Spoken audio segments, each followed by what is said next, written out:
So I'm gonna have to just warn you guys, I have a mouthful to say, and just bear with me. And then afterwards, I'll do a demo of it.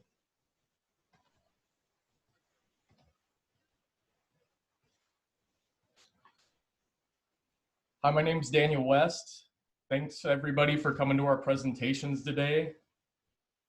This sequencer is a foundation to a larger system for playing music and noise generation.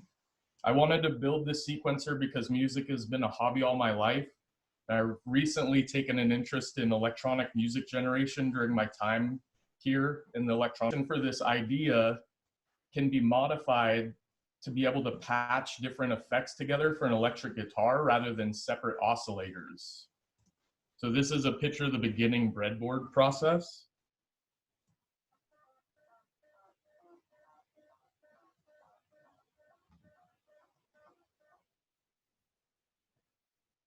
So the sequencer uses two microcontrollers that each have a bank of relaxation oscillators that can be set to a desired pitch. The 8-step oscillator section has been designed using BC547 transistors and 10 microfarad capacitors to create a lower frequency, which acts as the bass ensemble. The 12-step oscillator section was designed using BC337 transistors and 100 nanofarad capacitors. This creates higher range of frequencies and will be responsible for playing chords and harmonies. The oscillator's output are fed into multiple 2N7000 MOSFET switches, which are being controlled by two independent microcontrollers through port B and port D. The microcontrollers trigger the oscillators that are to be used while displaying the LED for the operator to visually keep track of. The controller is coded using switch case within switch case statements, allowing one potentiometer labeled key to control the sequence pattern and another potentiometer labeled var to change the starting position and create a variation of that pattern. Although the microcontrollers do not send and receive data between each other, they do use the same potentiometer for an analog input to control the delay function, which allows the two to play different patterns in sync with one another. The sequence from the ports will trigger which oscillators will turn on and sends the information out through a line containing a mixer, low-pass filter, amplifier, as well as an active filter that is controlled within the code to fade a light-emitting diode. The light changes the resistance of a light-dependent resistor, which creates a variation of center frequencies that are in sync with the delay. The power supply for this project uses 18 volts, which will supply the 8-step oscillator bank. A LM317 variable voltage regulator uses a range between 1.2 and 17.5 volts. This will supply the 12-step oscillator bank. The reason the 12-step has a variable voltage is because as voltage increases to the oscillators, the frequency will increase for all the oscillators at the same time. So we'll create a way to change the root note or key of the scale if it is being played modally.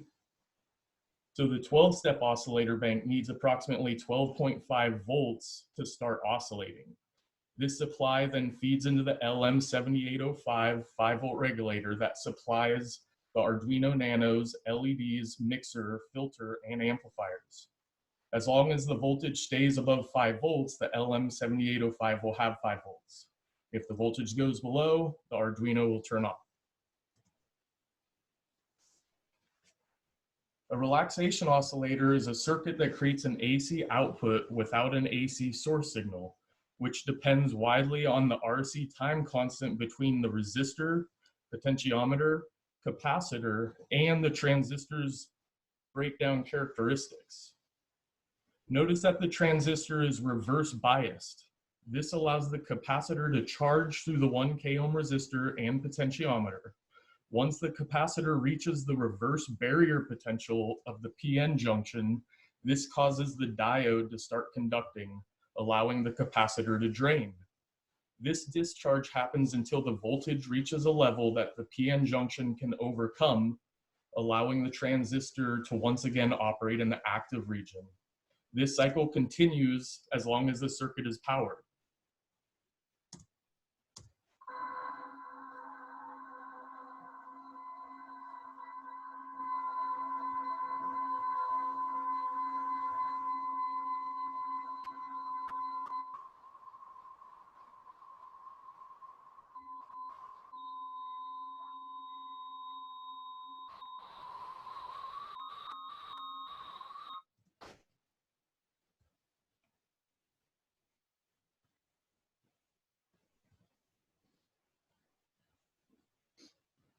The switching circuit uses the 2N7000 as a switch, which will send the oscillator signal through when a logic high is seen at the control voltage input to the gate. Since the gate to source threshold is approximately 2.1 volts for the 2N7000 MOSFET, the drain to source channel will fully conduct when the 5 volts from the microcontroller is applied to the gate, allowing the oscillator signal to pass. Measuring the worst case scenario current from the 12-step oscillator bank directly from the 18-volt source rather than the 12.5 variable voltage regulator was a good approximation to have an idea of what capabilities the bank can handle. With all individual oscillator control potentiometers set to full oscillations, there was 144.5 milliamps of current seen from the power supply. This maximum amount of current would be very unlikely because these frequencies are inaudible above 20 kilohertz. Unless you have a dog to deter, these settings would be unlikely, but should be observed for possible operational errors. Measuring the current from all 8 oscillators using an 18-volt supply, with all oscillators set to full oscillations, I captured 78 milliamps at the supply. This circuit first mixes the oscillators from the 12-step bank, applies them to an active low-pass filter with a cutoff frequency at approximately 1.076 kilohertz. The common emitter amplifier and drain feedback audio amplifier help boost the signal with additional gain.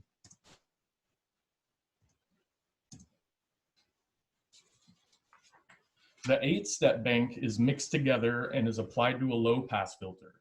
The next filter uses the microcontroller's pulse width modulation to fade an LED off and on, which changes the resistance of the LDR, therefore changing the center frequency of the active filter. The signal is then applied to an enhancement mode 2N7000 MOSFET using a drain feedback amplifier configuration. For this circuit to work properly, an unused op-amp of the LM324 is used to create a digital ground to help isolate the output.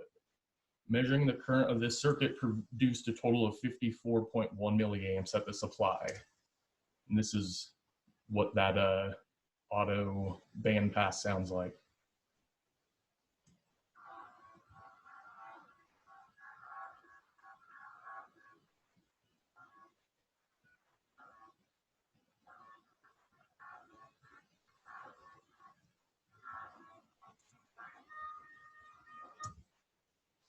Arduino IDE was used to program the 2 Arduino Nanos. The code, although very long, is rather simple once broken down into sections. The only difference between the 8 and 12-step programs are the available amount of output pins, and the 8-step program uses pulse width modulation to fade the LED that you just saw. So delay bright is used for delay. Key is used for the name of the switch cases, while key value is used for the value of the analog input that is read to obtain the correct case. var is used for the name of the nested switch cases, while var value is used for the value of the analog input that is read to obtain the correct case. Whew. Using port manipulation by using the data direction register saved a lot of memory space. Notice that pins 0 and 1 of DDRD are not set as outputs because these are the transmission and receiving lines. Pins 6 and 7 of DDRB are not set as outputs. They are only used for crystal pins.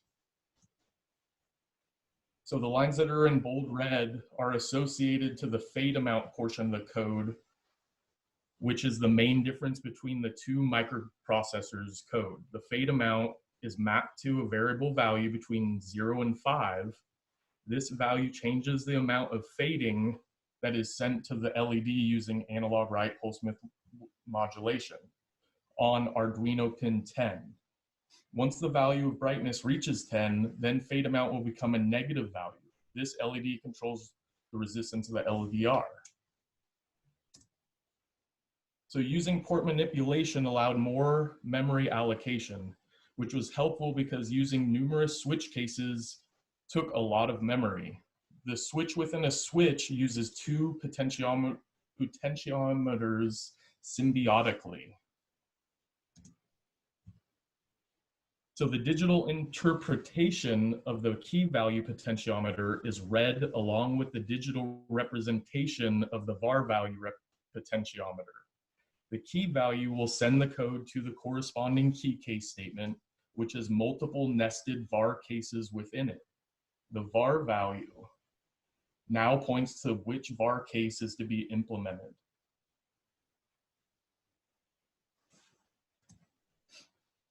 In the example, notice that the var 0 and 1 are nested under the key case 0. The break instruction lets the program exit the code and allows the analog potentiometer to be read again. This allows the program to change delay, positions, and patterns. When the oscillator banks are tuned to a scale, then the different patterns will become chords and harmonize with one another. For the switch case statements for the rest of the code, I used the approximation that if the scale is set from left to right as natural minor, the sequence will be A, B, C, D, E, F, G, A. Notice that this section of code is transitioning between the A and B notes. The delay functions throughout the code are divided by a variable that corresponds with the number of steps in their sequence. This allows the two microcontrollers to stay in sync with the root note. Using the algorithmic logic unit was a way to create different note lengths to help with ease of use. Another way that the prototype was modified to stay in unison was carefully coding each switch case statement with the correct notes and delay values. When each case variation follows the same root note, the two sequencers will become synchronistic. Turning the key value potentiometer, the sequence will be musically in tune with every other case until the var value is adjusted. Therefore, the var value potentiometer changes the root note position. This is the only analog input that needs to be set in sync with the other microcontroller's var value potentiometer.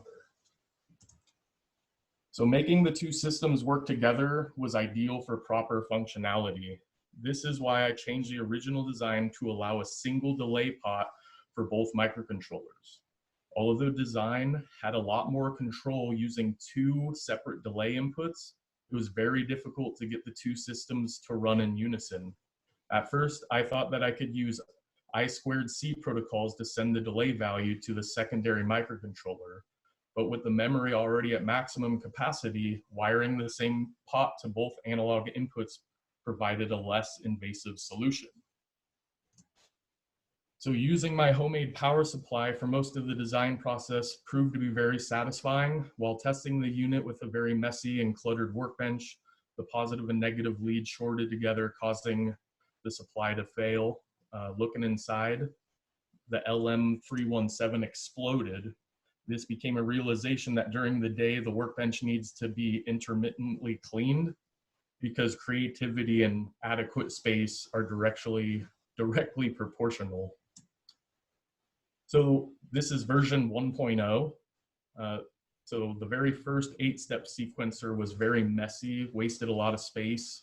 While hooking up the Arduino Nano to the oscillator banks, the voltage into the microcontroller shorted out and let the magic smoke out.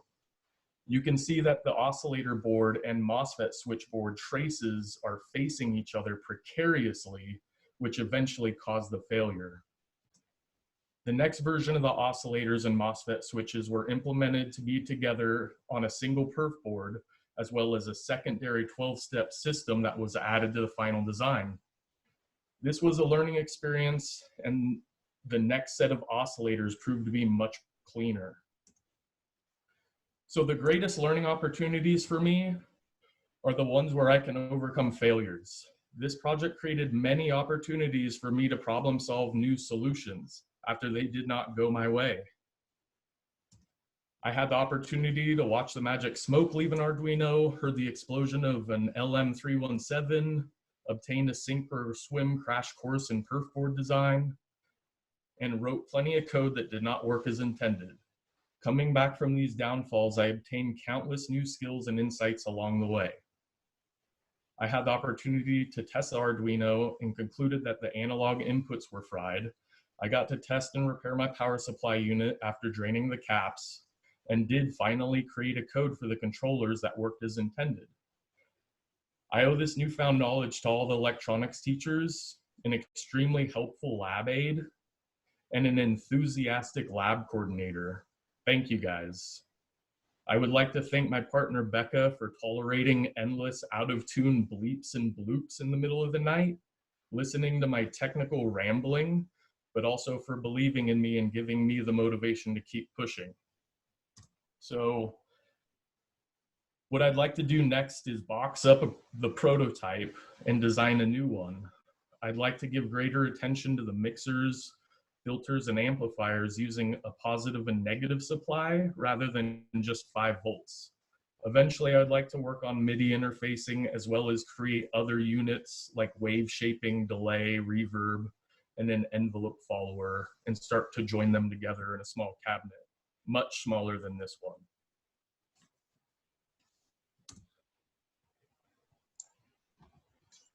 So I'm gonna play the thing. Amazing, Daniel, amazing. Thanks, Richard. Let's see. So there she is. Yeah, Daniel, I'm speechless. I don't know what to say. So I'm playing it out of like a little amp and a couple speakers. And so that's the thing. I'll try to turn it towards us.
Cool.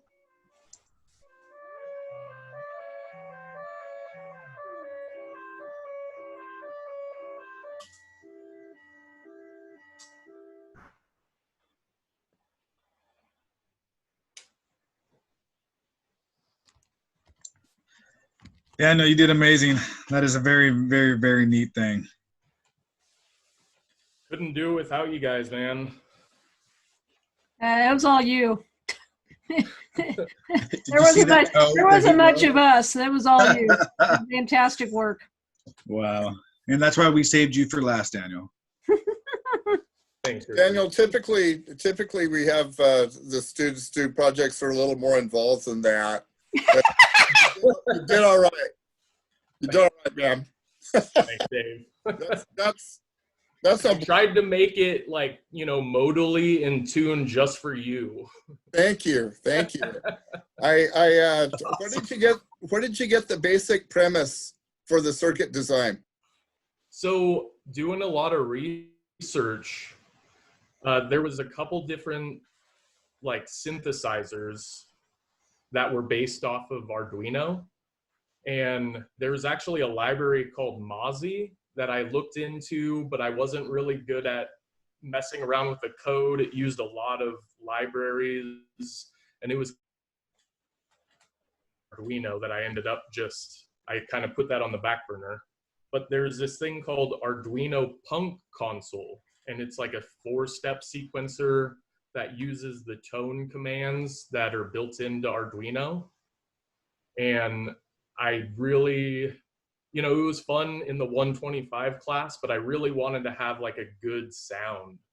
So I wanted to make external oscillators and just create a way to trigger it. So the oscillator, doing a search of trying to find super simple oscillator led me to my favorite do-it-yourself YouTube channel. And in my project documentation, I have links to those in the bibliography. Mm-hmm. And so there's some documentation about that reverse Avalanche oscillator. Mm-hmm. And, I spent a lot of time just playing with different transistors, different caps, and seeing what it sounded like. Trying to get it to come down to 100 hertz was really really the hard thing. Yeah. And then the MOSFET switch, man, I struggled with that for a while. Like at first I tried to use a comparator Mm-hmm. to like trigger, and then, just doing a bunch of research, and eventually I thought of, well, what about a, MOSFET? Because it's just the channel and it just turns it on. Yeah. It's kind of odd because the drain's not hooked up to any voltage because it's just letting the AC signal through. Yeah. Awesome job.